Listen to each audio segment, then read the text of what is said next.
you. Thank you. I'll take my seat.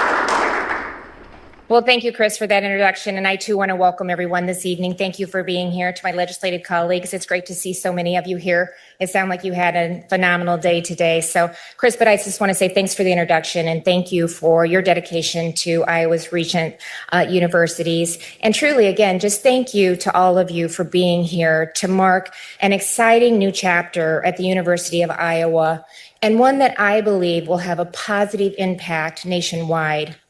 With the launch of the Center for Intellectual Freedom, we aren't just creating another academic initiative. Instead, we're laying the foundation for a new generation of Americans who are knowledgeable about the history of their country, appreciative of its values and traditions, and above all, committed to its legacy of freedom. I've often said the most important thing that we can do for our state is to empower its young people to thrive. And I believe that civic education is paramount to their future success and that of our nation. In recent years, we've witnessed what happens without it, most notably on college campuses. Civic illiteracy leads to political polarization, an unwillingness to consider opposing viewpoints, and a breakdown of civil discourse. But here and now, we're charting a new path forward, one that I believe can also be a model for our country.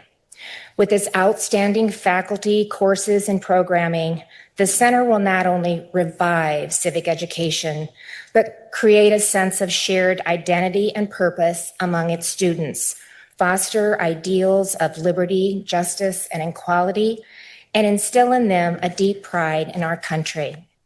Because of the center, we'll gain a new generation of informed, ethical, and engaged leaders.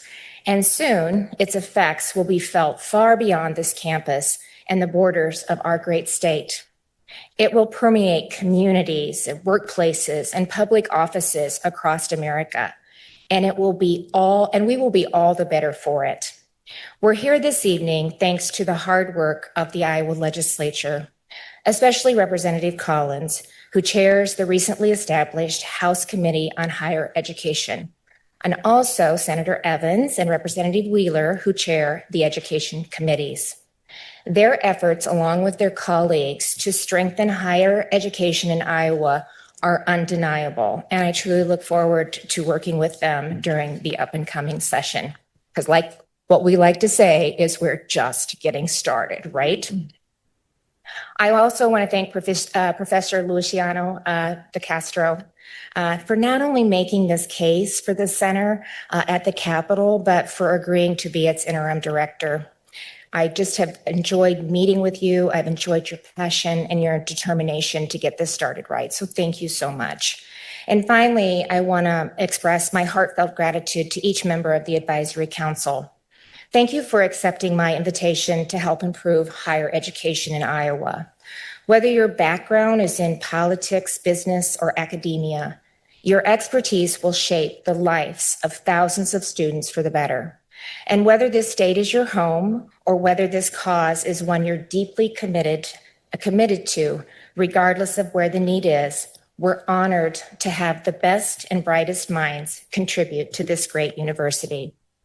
Your willingness to do so on a voluntary basis shows a commitment to the American people that extends beyond words into actions. We're grateful for your example that the best way to teach civic virtue is to live it.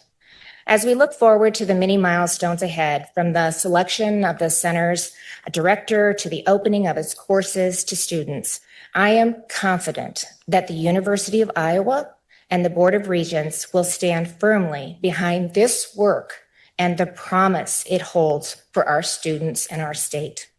After all, this launch isn't just an opportunity to protect freedom of speech.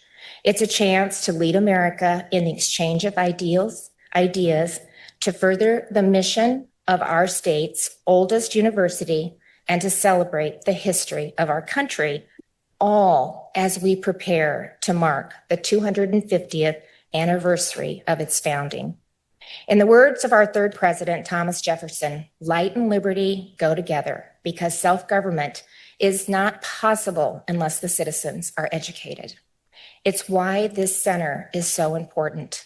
And it's why I'm so grateful again to everyone who helped make it a reality, including the U.S. Department of Education, which continues to back efforts to return education to the states and refocuses academia on rigorous truth-seeking.